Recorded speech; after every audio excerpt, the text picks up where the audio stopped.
And throughout 2020, what happened was people started to get more comfortable being on screen. People got more comfortable being live and talking to other people and stuff like that. So yes, I'm not going to say that I'm glad it happened. No, I'm not saying that whatsoever.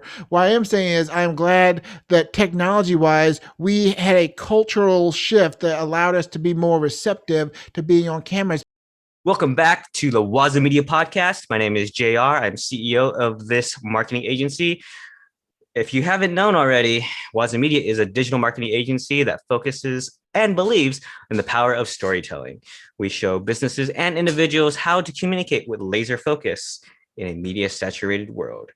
I just want to put a short plug, a very, very short plug to Novo. Novo is the bank that WazaMedia uses. If you want a free business checking account, you should go to waza.media/Novo.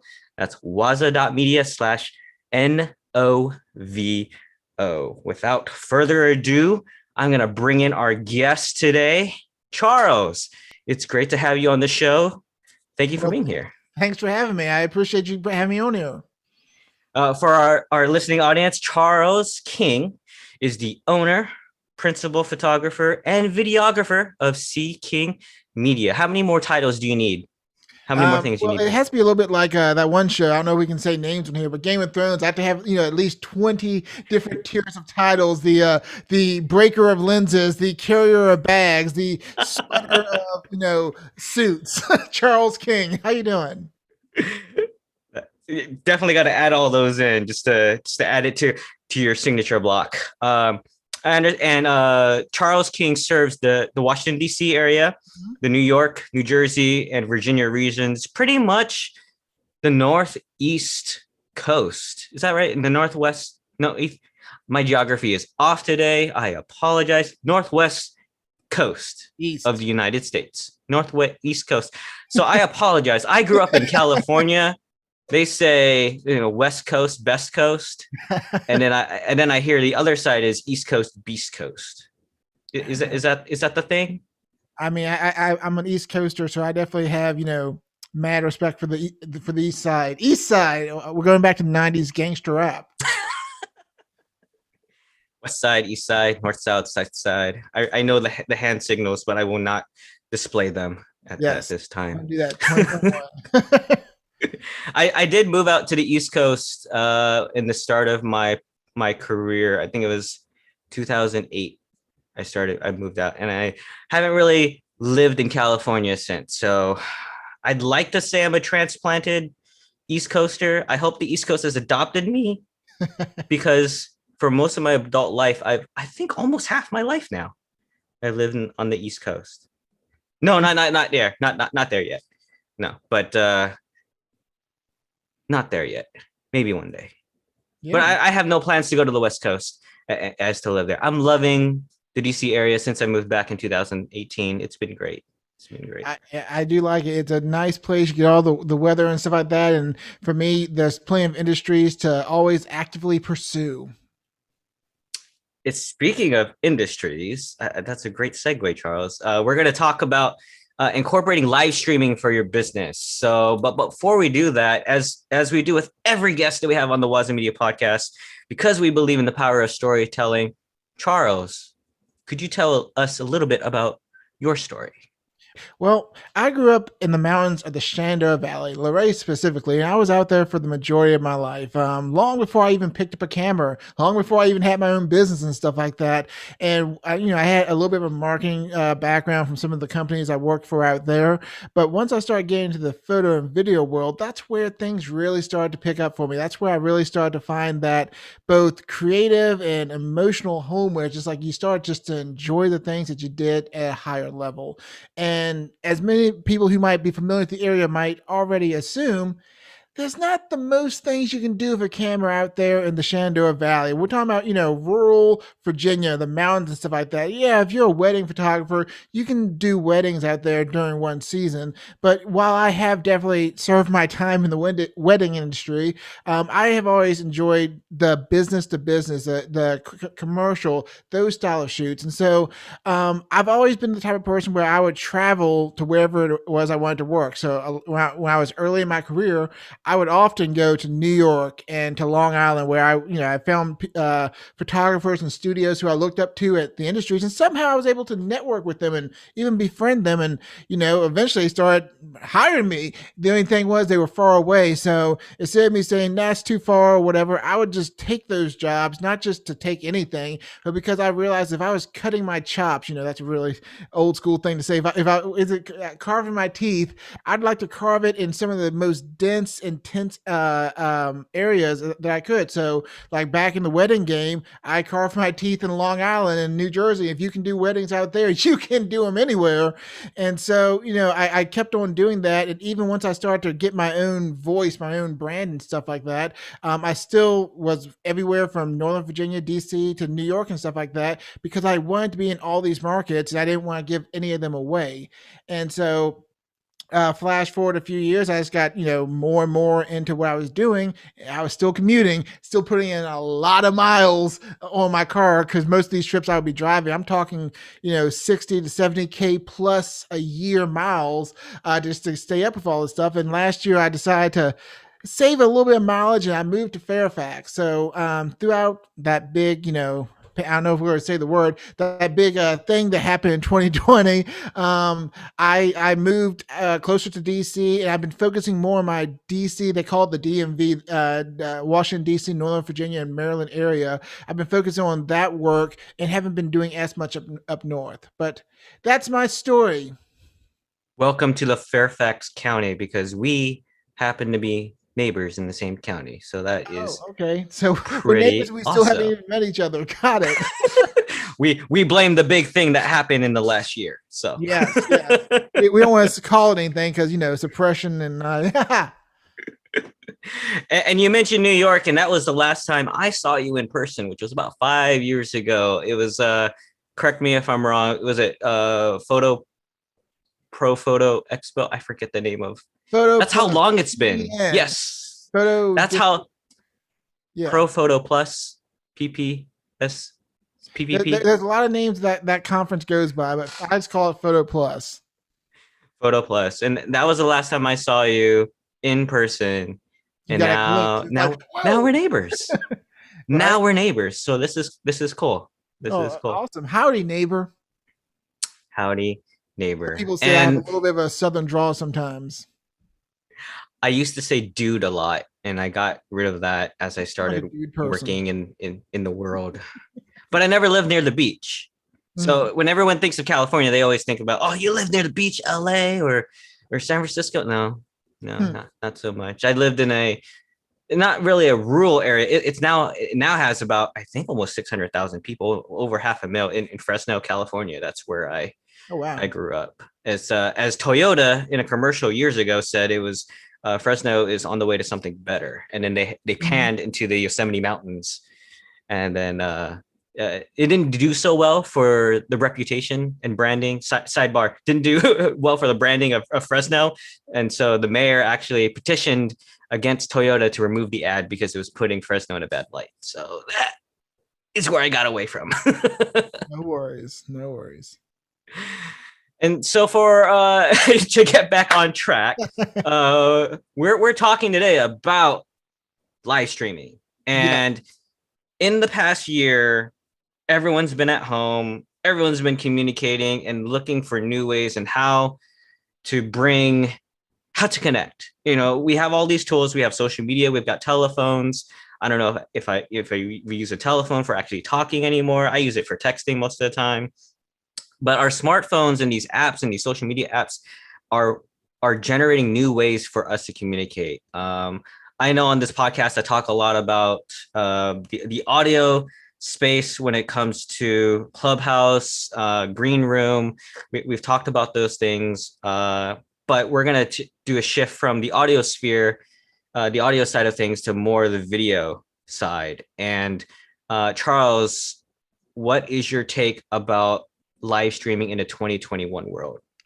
Live streaming in a 2021 world. Well, I'm going to start with streaming in a 2020 world. We kind of needed it, didn't we? And 2020 did this wonderful thing, not just for the live streaming industry, but I'm going to say for I don't want to say for the world because it definitely was a tough time for many people. I want to say it was fantastic, but I'm trying to say technology wise, what 2020 did that many people don't they take for granted this is it normalized exactly what you and I are doing right now. Yes, there's many companies that have their boardroom, conference room set up to do video chats, and they would do them. But how often were people opening up their phones and doing a FaceTime just to say hello to that loved one or whomever? Like it was always a text message, and throughout 2020, what happened was people started to get more comfortable being on screen. People got more comfortable being live and talking to other people and stuff like that. So yes, I'm not going to say that I'm glad it happened. No, I'm not saying that whatsoever. What I am saying is I am glad that technology wise, we had a cultural shift that allowed us to be more receptive to being on cameras because I'm sure you might be the same way. We grew up probably around the same age bracket and stuff like that. But when we looked at those shows like Star Trek and all this other stuff like that, how did we see people communicating when you said on screen? We didn't see him start talking to those different aliens, but like this, they would say on screen. You saw that face pop up, and that's what live streaming is. So, flash forward to 2021. Back to your question, I would say what has happened. The shift that's happened in live stream has made it so that it's more common for everything from concerts to personal development courses to even funerals. It's more common because many people can't, but also for many people, that's how they can achieve many of these things that they want to attend. I'm going to say again, conferences or concerts or even funerals. Many people financially or physically can't travel to do these things, but they would love to be a part of it and doing it live. And for people who fully immerse themselves doing it live, it has really opened up a lot of doors. Long answer, I know. You brought up Star Wars. I was watching Netflix had updated versions of, or I was watching some new Transformers stuff Mhm. because I grew up watching the old school Transformers, and they popped up the whole hologram thing. So they had a thing on their arm, and it popped up like Optimus Prime would pop up as a hologram. I want that. Can we have that That's the next level. soon? They're working on that AI and holographic technology. They're working on it. I want iPhone holographic. I 25. want to see you in a holographic like popping out of my Apple Watch, and boom, there's Charles King. Yeah, I think hopefully that would be I neat. can edit my avatar a little bit. In the last year, you mentioned funerals. My grandmother passed away I'm in the sorry. Philippines, and so while I couldn't physically go to the Philippines, live streaming was the only way I could attend the week-long wake. Because in Hmm. Filipino culture, it's Hmm. pretty that's tradition. We pretty much have a celebration for the week Hmm. until the final ceremony. But the only way I was able to participate was through live streaming. So I'm glad my tech savvy cousins were able to connect my family around the world in order to be connected at that specific time, and where family Exactly. is normally together, but couldn't. So Exactly. I am thankful for live streaming and to technology to be able to bring us together around the world. Well, absolutely. And again, if we were talking about the funerals and live stream and stuff like that, it's one of those things that it's not just a luxury or, oh, I was able to be there or checking a box for people who are either very close to the departed or further away. It is a human process, just like any step. It's a step of grieving and stuff like that. And so being able to live stream with the people who, you all were all bonded together for the departed, it's something that allows people to grieve. And so it's been a powerful and necessary thing. Like many people aren't thinking about that back in 2020. I was, but the funerals of all, let's because the word was floating around last year. Essentials. Who's essential? Who's essential? There's one industry that's essential, and that is the funerals and that entire thing. Because guess what? That's the train that cannot be stopped. And so it's Totally. one of those things where it's live streaming and doing that while it's not exactly essential, it is essential because people need that to grieve. Otherwise, you're going to have a lot of people a year in advance, they still haven't let go. They're still feeling that. In a sense, human communication is essential Yes. in all aspects of life. Facebook usage has gone up, more accounts have gone on.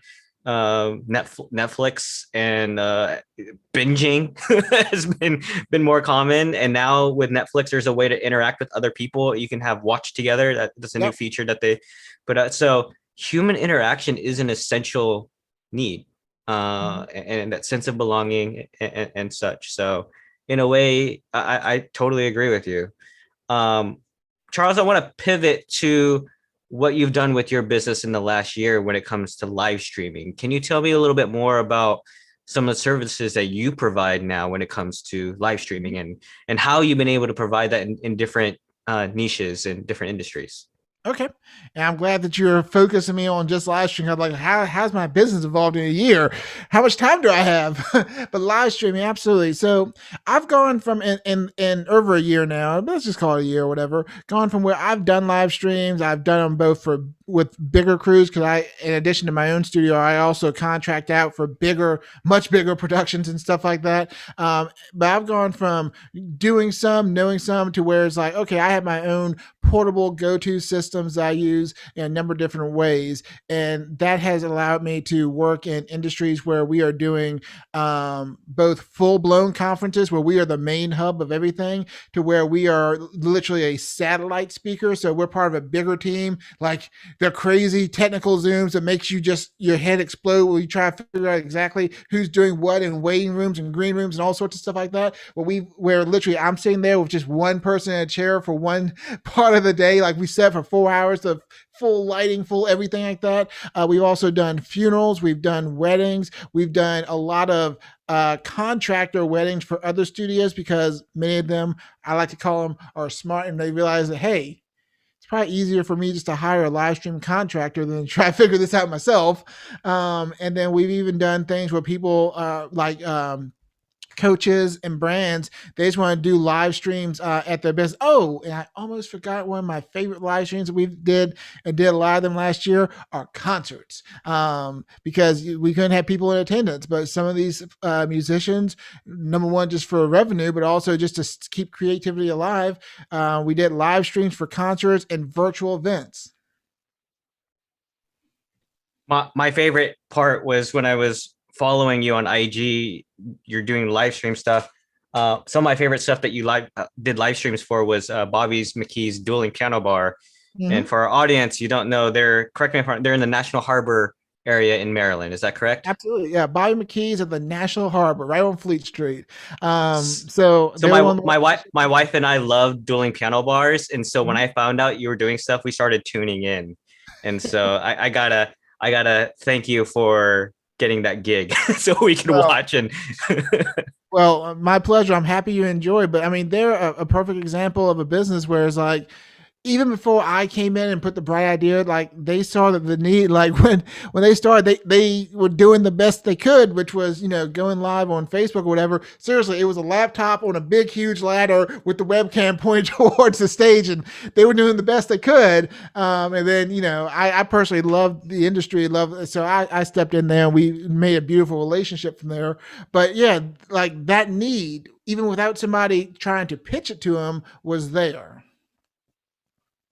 that's awesome. And it brought a joy to our home when we got to watch it. So um, definitely events like and that's awesome that a business saw the idea and say, wait, we kind of need this in a time in which people could not come in. But Mm-hmm. I and it comes in where a lot of creatives become problem solvers. Mm-hmm. I'll bring the photography aspect because that's my forte, in which a client says I need this, and then we come up with the idea and the solution. And I think you've done the same way when it comes to live streaming.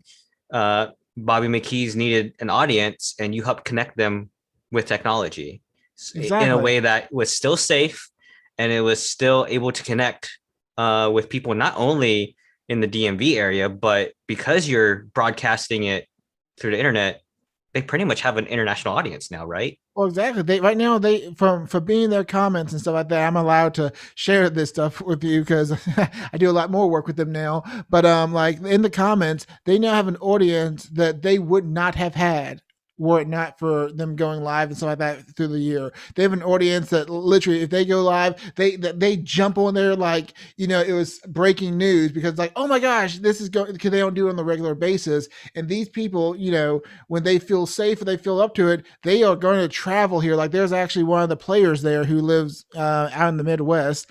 He did a show because things have opened up now. He did a show of a month ago, and he had over 40 people who flew in from around the country to see this show because they became such big fans of his during the live streaming and stuff like that. So from a business standpoint, you're touching a much bigger audience at really no extra cost.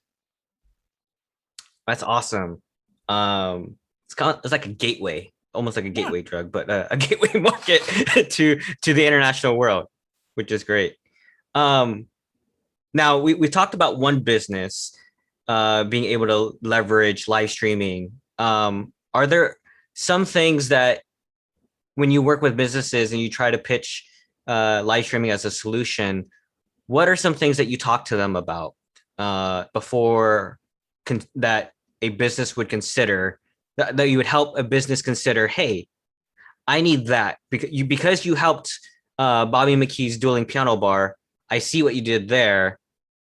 How are you able to connect a business to say, yes, I need that?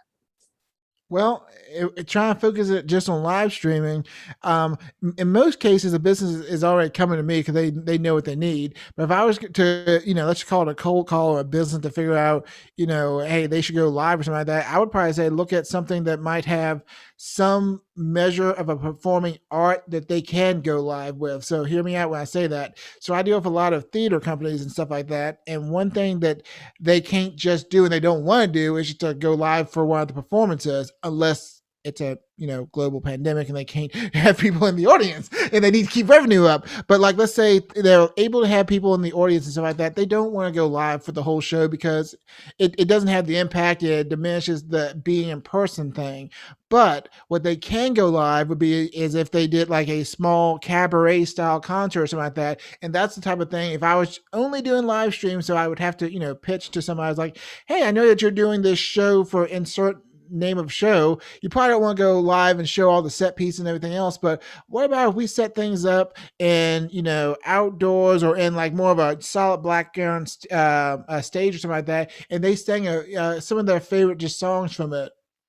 Would that be beneficial? And then probably the next thing I would say is, well, why don't we just film it? Well, you absolutely can, but if you go live, you have two really cool things. One, you get that massive push notification when you go live and you have a strong audience. And then number two is you have the marketing power of saying that this is happening at this date. You make an urgency because, for example, it doesn't matter what industry you're in, whether it's, a Facebook brand or something about a link in a bio. The fact is, if you start pushing something that says, hey, we're going live at this time, and that's it, people are going to go there, because I'm guilty too. Last year, for the Broadway people, they were doing something, I forget what it was, but basically they were doing the Broadway shows on YouTube for free. I, full disclosure, never watched any of those shows because every time I think they might still be up. I don't really know, but it was always my mind, oh yeah, I'll watch that later. But when you make it clear that this is a live thing, it's going to go live at 4 and that's it. People are going to make their schedule available to sit and watch it, as opposed to, oh yeah, I'll watch that video later, no matter how good it is, no matter how much they might want to see it. The let me take a sip of my Product. exclusivity of time and making it only available for limited time and only at a time, I think is what drives the demand for that. Absolutely. Now I'm gonna throw devil's advocate at you.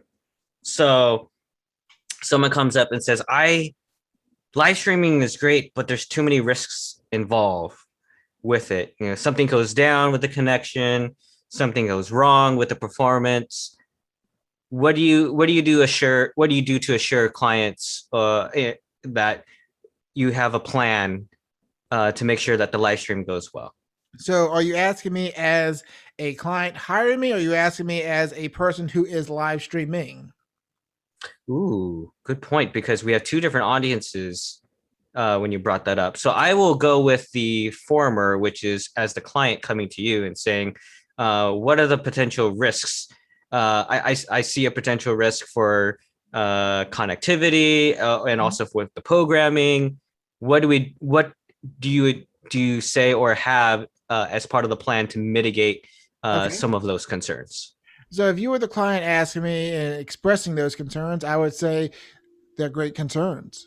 They are things you and I should definitely be concerned about because at the end of the day, unlike just doing, let's just say, a live performance, live person sitting at a piano, acoustic piano sitting on a stage, which means it's going to work.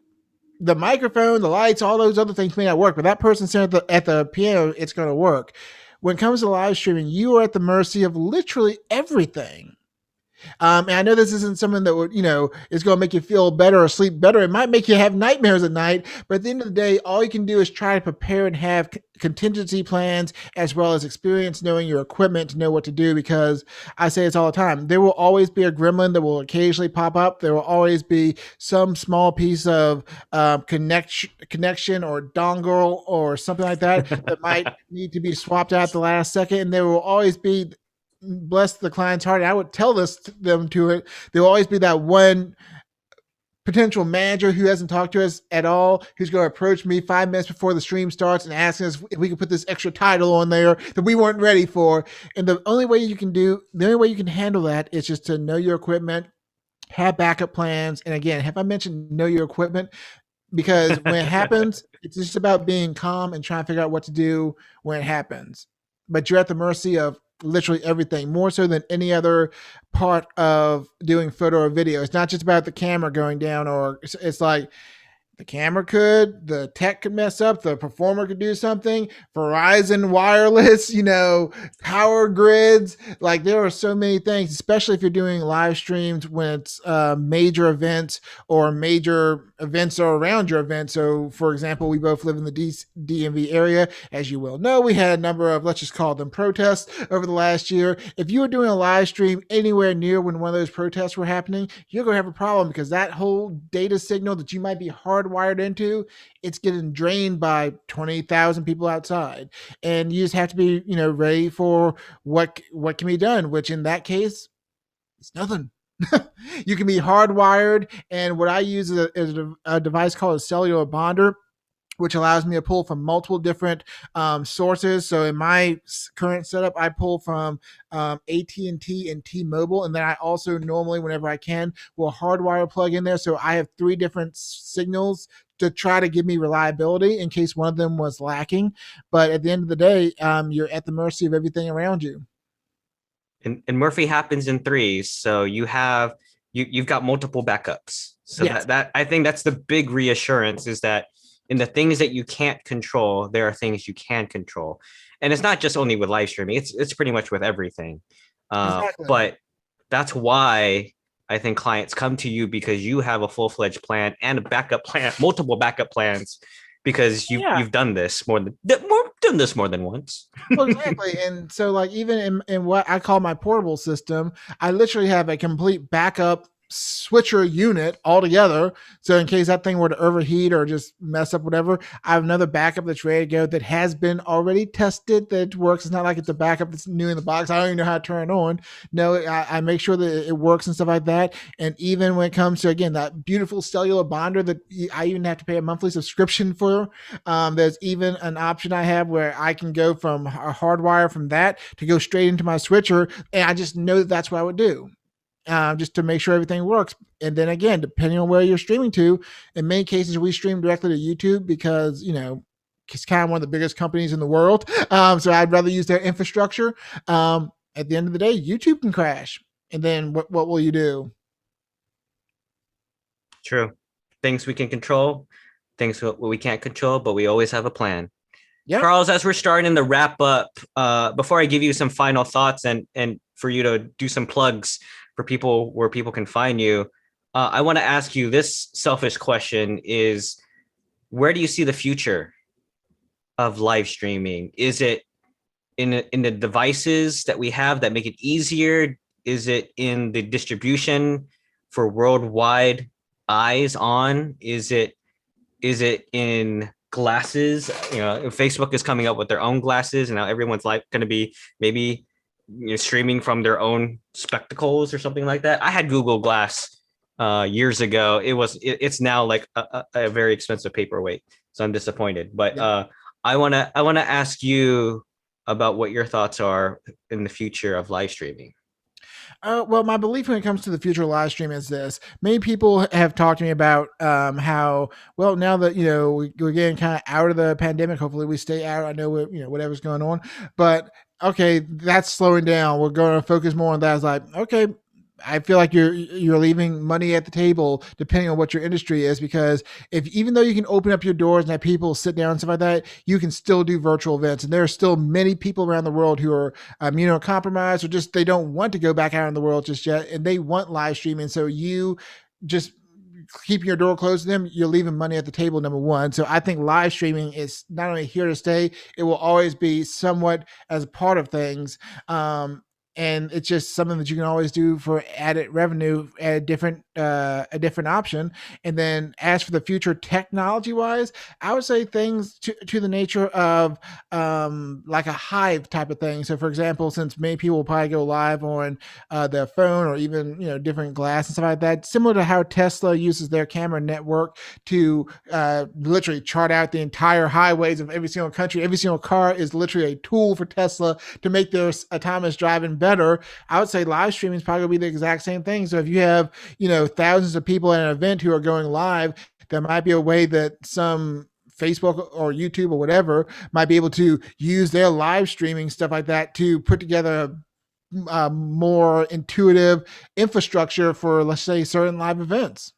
It might be a political thing, it might be a concert, but using stuff like that to somehow make it so that more people, similar to Periscope, back in the Mhm. days of Periscope, when it's like you could see, oh, something's happening here in Washington D.C. You could see users who you aren't friends with in that area. You could look at what their feed is. That's stuff like that. It almost sounds like Discovery. Yeah, The ability to find what other streams are going on in real time may be exactly. the And that future. was one of the cool things about Periscope. I think they're still around. They're not very popular, but I think they're still around. But that's what that was one of the cool things about it, was you could see what was going on in an area with users who you aren't connected with and see what's going on. Charles, this has been an intriguing conversation. I'm glad we got to talk. It's been too long. And now that you're a neighbor, it's a shame on me for not reaching out to you sooner. I know. Where's And my pineapple or to whatever? welcome you to my county. Well, I'm happy to be here. Thanks for having me. Thank you, Fairfax, for having me and stuff like that. I'm still getting some mail resync to come here. Charles, if our audience wanted to reach out to you and talk to you more about live streaming and all the other services you provide, can you give us a couple plugs for you? Of course. Well, if they want to find out about live streaming or have me do live streaming, seekingmedia.com is the best way to always reach me and see what's going on there. If you're on social media, obviously you have the Charles King, Seeking Media Facebook pages. And then on Instagram, guess what it is? Seeking Media, as well as my personal Instagram is The Charles King Show on Instagram. Awesome. Thanks, Charles. And do you have your piano at your new gig at your new place? Yeah, it's actually saying just out of frame, right? Like it's seriously right there. Hasn't been played Awesome. whatsoever. Ah, well, I hope one day I can find on your IG story that you've dusted the keys off, and you play some of those keys. Well, I hope that either happens, or at least you see on my story that I put a cover over it because it's getting dusty. I mostly keep the cover on mine so my kids don't, put their peanut butter and jelly hands all over the keys and have to Oh clean it. yeah, it's But the worst. the dust is also another part. So Hmm. thank you, Charles. Thanks for being on the show today. My pleasure. Thanks for having me. See ya. Thanks for watching another episode of the WazaMedia podcast. If you're interested in WazaMedia, go to our main channel over here. And if you want to listen to more podcast episodes, go over here. See you next time.